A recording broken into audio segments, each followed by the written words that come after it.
spend a lot of time working at a desk. There's nothing I can really do about that, but I can do my best to make that time as enjoyable as possible. As a creative director, photographer, writer, graphic designer, and entrepreneur, I needed a desk setup that could accommodate many different modes and moods of work. As a husband and father of 3 with only one computer, I also needed it to be a space that my family could use from time to time as well. Like most people, being highly productive and efficient is a must if I'm going to get anything done. And I think I finally arrived at a great desk setup that's both functional and inspiring for my creative needs. It's still a work in progress, but I'll share everything I've got at the moment and provide links in the description for many of the items featured in this video. So let's start with the overall space.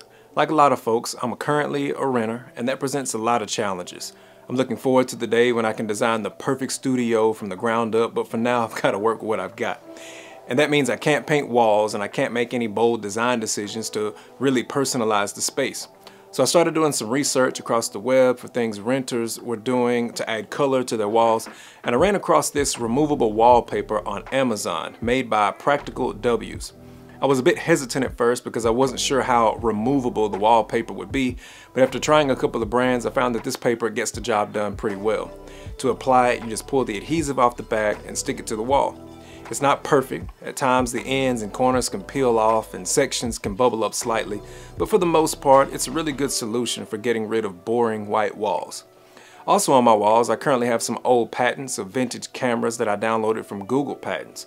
Not only do I think they're a nice reflection of my work as a photographer, but they're also a classic contrast to all of the other modern items in my setup. And finally, under my feet, I have an inexpensive shag rug that I found on Amazon to cozy up the space. I used to have one of those plastic floor mats, but they felt a little too cold and they always cracked or broke over a period of time from having to sit on carpet. I like the rug much better, and I can simply replace it if my chair wheels wear out the carpet fibers. So now let's talk about my desk. As I was saying earlier, I work at this desk a lot, and I began to worry a little bit when my back started aching from so much sitting.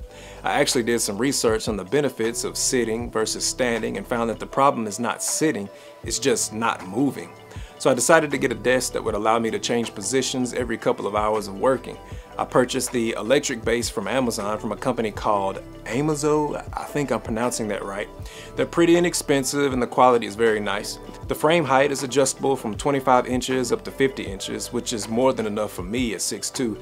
Not to mention the height also allows me to lower my chair and roll under my desk like a mechanic to handle all of the cable management. More on that later. The desk also has 4 memory settings, and it's also pretty quiet. And if you have a 7-month-old like I do, staying quiet while working early mornings and late nights is a must. For the tabletop, I started looking at IKEA, but it seems that with so many people working from home and looking to build desks, they're frequently out of stock. Ultimately, I think I found an even better solution at Home Depot. I bought one of their Birch Butcher block countertops. It's about 25 inches deep, which is great for smaller spaces and about 6 feet wide. I stained it and coated it and mounted it on the electric frame, and it turned out nice. I also like the thickness of this table because it allows me to mount several things across the back without worrying about the desk sagging from the weight. Overall, I was happy with the result. I even ended up building my daughter a smaller version on stationary legs. Now about that cable management. This topic probably deserves another video, but I'll run through the basics. So here's the problem that I had researching other people's solutions. In most of these ultra minimalist clean setups, most people would have a CPU tower or a laptop, a monitor, a keyboard, and a mouse, and their personal decor items. I don't know about you guys, but that's just not my reality. I need wired internet, and that means I need my router to be connected to my computer. I've got 2 smart home hubs that both have to be connected to that router. I've got 2 powered external hard drives that both need to remain connected to my computer, and more peripherals that simply won't fit on your standard Walmart power strip. So I'd say I've done a pretty good job of achieving the clean, somewhat minimalist look, especially with all of that going on. Underneath the desk, I'm using a combination of cable channels, zip ties, 3M tape, and a power strip to manage everything. And from most angles, you wouldn't know what was going on under the hood. Just know it's a lot. I gave up trying to hide all the networking cables and just shoved most of my wiring behind a file cabinet to the right of the desk where you can't see it anyway. For the most part, it's the clean look that matters. Now for my office chair. I need a new one. And now we're moving on to perhaps my favorite part of the setup, the lighting. On the wall to the left, I've got the Govee Glide that I bet you didn't notice is still being held up by push pins because I was afraid to commit to the location. But let me tell you, this thing's pretty sweet. It's not just RGB, but RGBIC, which stands for Red, Green, and Blue Integrated Circuit. That's just a fancy acronym that means you can simultaneously show multiple colors at once, which allows for all kinds of cool effects and gradients. Another thing I like about this light is that it's incredibly bright. Most of the time I keep the light at 50% brightness or less, which is more than enough. I can control it with my app, and I've got it connected to my Echo device, so I control it with my voice as well. Also connected to my Echo and sitting on the right side of my desk is the Govee Smart Table Lamp. It's also dimmable and RGBIC. It has many of the same effects as the Govee Glide, and they can both be controlled in all the same ways. Right now I'm coloring the wall behind my monitor with some old strip lights I've had for a few years, but the plan is to buy some Govee Smart Light Bars to replace those. On top of my monitor I've got a light bar from Qantas, I don't know how you pronounce it. I guess all the Amazon store names have been taken at this point. Either way, this light is pretty sweet. It connects via USB to the back of my monitor, and I can change the brightness and color temperature. At first I didn't know what all the fuss was about with these monitor lights, but when I got one, I was an instant believer.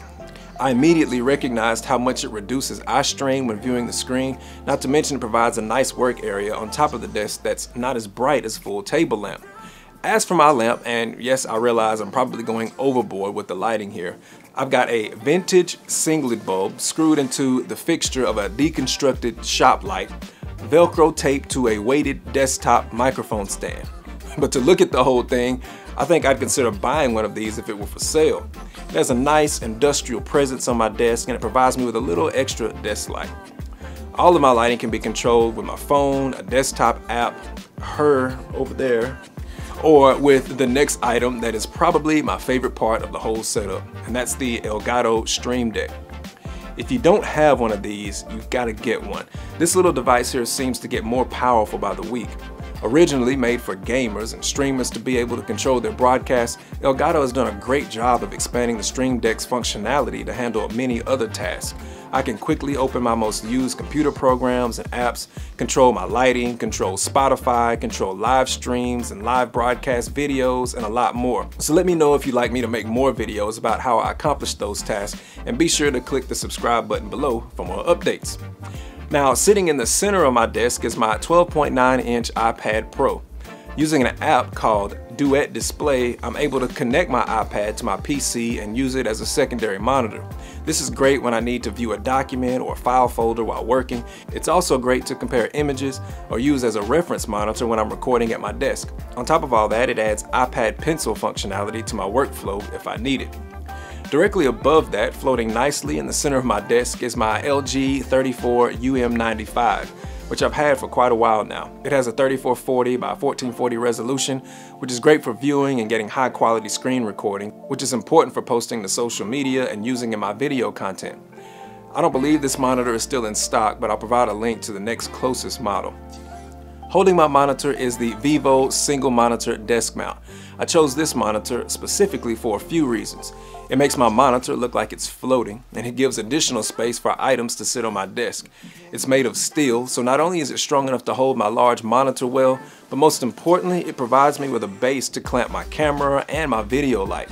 I'm able to do this by using a couple of Manfrotto variable friction magic arms that are attached to super clamps. With this combination, I have a streaming and recording setup that remains mostly hidden when not in use, but can be adjusted when I'm ready for them. Right now, I'm going back and forth between a couple of keyboards. First is the Keychron K4 mechanical keyboard. I'm somewhat new to the mechanical keyboard game, but I love this Keychron. The keys are hot swappable along with the key switches, but for me, the most important thing is the sound.